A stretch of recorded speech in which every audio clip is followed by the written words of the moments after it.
Hey guys, if you run a Halo Discord server or are part of one, you should definitely check out the Halo D bot. I've got it running in my own Discord server actually, so if you guys are part of that, then you already know. But anyways, it's an AI Discord bot that lets you check all your Halo stats, such as your rank, kills, stats, etc., as well as other really cool Halo info, including your avatar too. It's a really cool bot to add to your Halo Discord server. So if you want to try it out, I've got the link to it in this video's description. It's definitely something every Halo Discord server should have.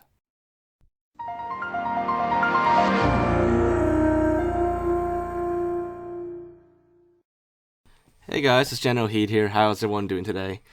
So, for today's video, this is kind of a continuation of one of our previous videos where we saved the Phantom on the mission ONI sword base. And we did that by knocking off that turret over there and pushing it somewhere where, it can't shoot the Phantom. And if the turret can't shoot the Phantom, then the Phantom won't blow up.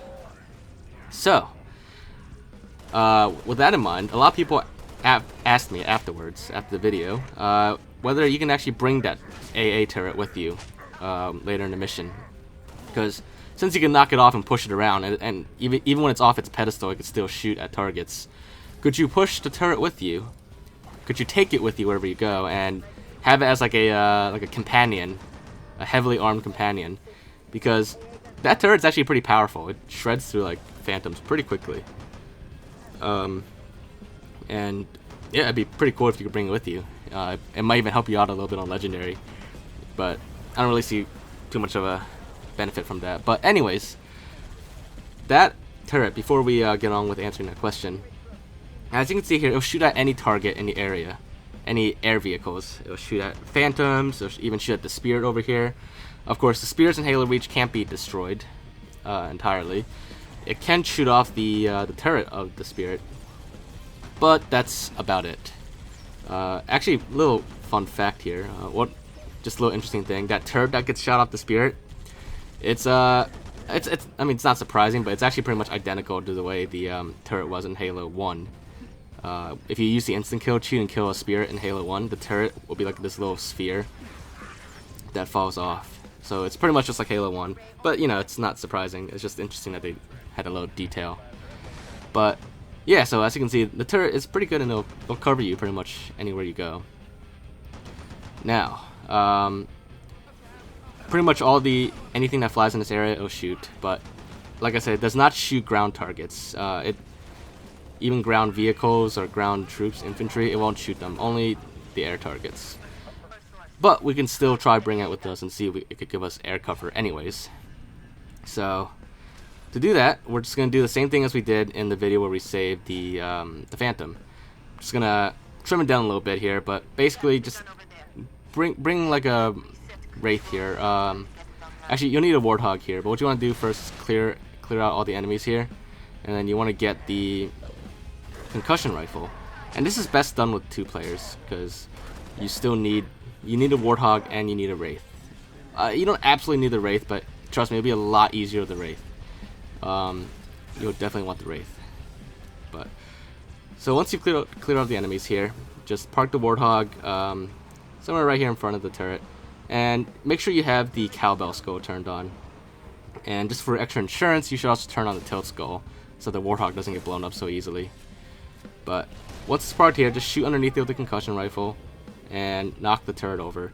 You want the turret to land flat. If it lands on its side, there is actually a pilot or driver inside the turret.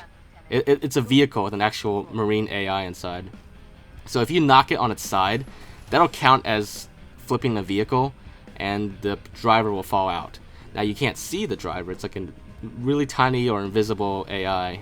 I'm not exactly sure which one it is, but it will flip out, and there is an animation for the turret for getting out of it. So, and the turret won't also show up as green anymore when you look at it with a weapon or a vehicle. So you want to be very careful when you knock off. And this took us several tries to get the turret right, because it kept landing on its side and the Marine kept falling out. But we want to keep it in the turret for the purpose of this experiment, because if it falls out, then the turret's useless. It won't shoot us. So this is where you need the Wraith. Once you have the turret down, you want to keep it flat, but you want to push it with the Wraith, because only the Wraith is really strong enough to push the turret like a significant distance. The Warthog can kind of push it, but it barely nudges it that much, and it's not worth it with the Warthog. But you don't want to get rid of the Warthog either after you knock it down, because the other person, the Warthog, they can help you balance the turret like we're doing here. Because when you push it downhill, it's really easy to tilt the turret over. And that's why you want the Warthog to balance it from tilting. So anyways, here we are. We put the turret here, and took us a while to get here. But now let's see what happens when other enemies fly in. So actually, right off the bat, to answer the question, yes, you can bring the turret with you. But is there really any point in bringing the turret with you? So as you can see, the turret is still active. It's still looking around. But despite having enemies around it and a spirit above it flying in and, you know, everywhere, it does not shoot the spirit. It actually doesn't shoot any air vehicles outside of that initial area. And I wasn't sure if it's because the turret was been activated for too long and I just stopped shooting things after a while. So we tried something else here. We put the turret here, but we didn't activate it yet. I just had Obtaining Chaos go all the way back and activate it. So as you saw, the turret just turned on there, and now we have the next checkpoint available. So let's see, now that it's freshly activated for the first time, let's see if it actually fires now. Maybe it's a timed thing, like it only shoots enemies for the first 5 minutes or so. So yeah, as you can see, the spirit's already flying in, and the turret is indeed not shooting the spirit either. So that tells us that that turret, the AA turret, or the AI, I should say, the AI piloting that turret, or using the turret, is it's only programmed to attack air vehicles, air enemies, certain squads that only spawn in that area. It does not attack any other AI squads, whether they're air vehicles or not. So that would explain why I bring it here. It's not designed to target any air squads over here. Only the ones that spawn at that station over there.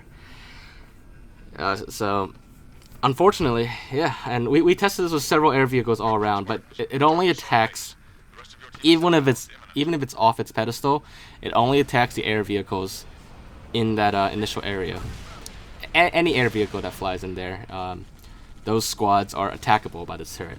But out here, any other air vehicles, any other enemies, the turret will not attack anyone or anything. So it yeah, it's pretty much useless out here. Yeah, you will not. You could bring it with you just for fun, but it's not going to attack any enemies for you. So it's not really mobile at all. So the last thing here is if we push the turret all the way to the end, at the last objective, it would despawn anyways, eventually, after a certain point. So that's really as far as you can push the turret. You can push it through all the other objectives, but once you hit the end here, it'll just despawn. But yeah, so hopefully that answers a lot of your questions. I know a lot of people were asking about that in the comments. And, you know, if you found this to be interesting or if you liked it, just make sure to leave a like and leave your thoughts in the comments. If there's anything else for me to test out or check out, just let me know. And I'll do my best to look into it. But other than that, make sure to subscribe if you haven't already, and I will see you guys next time. Bye, guys.